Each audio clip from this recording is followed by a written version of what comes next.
results from the dyeing day in the last vlog podcast.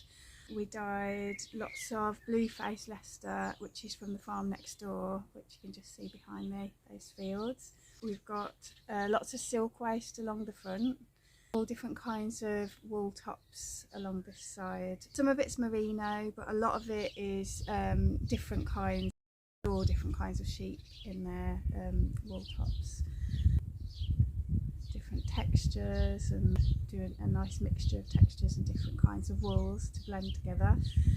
And then there's also the yellowy and gold and orangey tones. Those are from plant dyeing I did just the other week. So I'm always plant dyeing regularly because I use a lot of my plant dyed wools in my work. That I just do in the house. I don't do that outside on the campfire.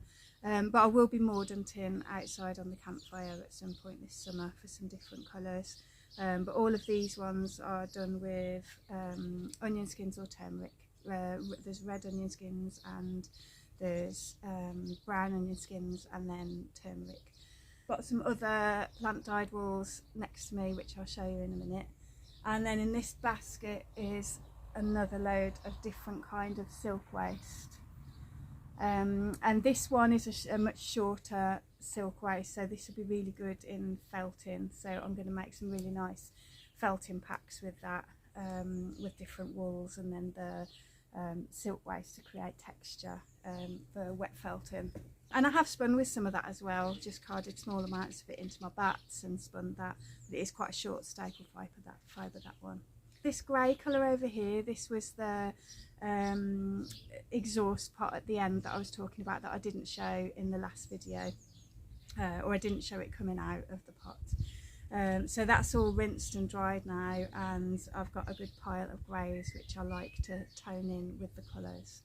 And then I've got all the mermaidy colours and sea colours, quite a lot of purples. I really love this aubergine sort of colour.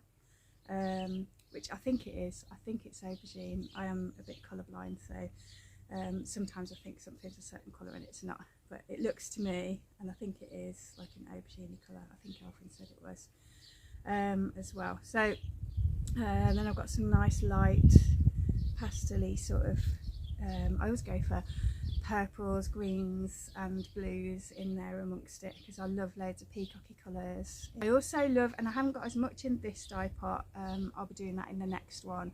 We're doing more reds and pinks, I always call them sari colours. Reds, pinks, and then work together with golds and autumny colours. And then I like a lot of sea colours, so like the cooler blues and greens together. So I always do loads of those different colours. I've got some of the more grey toned wools down this side which were in that exhaust pot at the end. So what I did is I had the 2 pots because we were working 2 pots of dye all the time.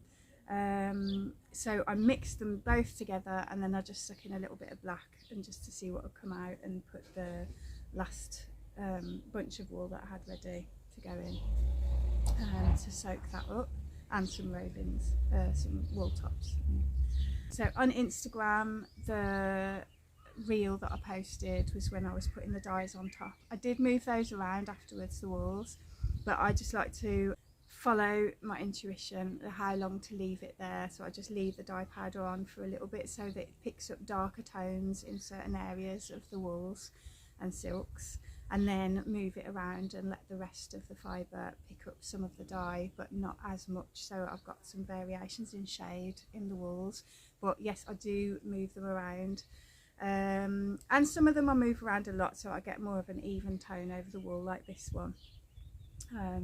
That one was more moved around straight away rather than leaving it to sit for a bit first. And then some of them I put patches here and there around the dye pot, so that's these ones that you see, and some of the silks.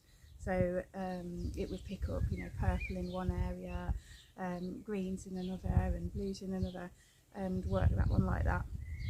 I've got a couple of yarns here, but there's only 2. I'm going to do the yarn dye-in a separate dye-in day. So we've got loads of yarns some of them are commercial yarns in natural wools, and some of them are what me and Elfie have spun, and then we're going to dye them in the pots. So I've only got 2 of those this time, but I'll be showing that later this summer. The wools and silks will be carded into bats and rollags and then spun into yarns. A lot of the yarns will be hand woven on the loom, and some of the yarns that I spin will go into the yarn bundles that I make and put into the shop. So these will get carded into bats and rollags, and then I'll hand spin them, and then the yarns will be hand woven on the looms, and some of it I'll keep back and put into the yarn bundles that I put into the shop, with all different kinds of yarns for weaving, knitting, whatever you want to do with it. And the waste silk will go in with some other fibres into the felting packs that I'll put in the shop as well. So I'll show you a good look at these now with the camera turned around the other way.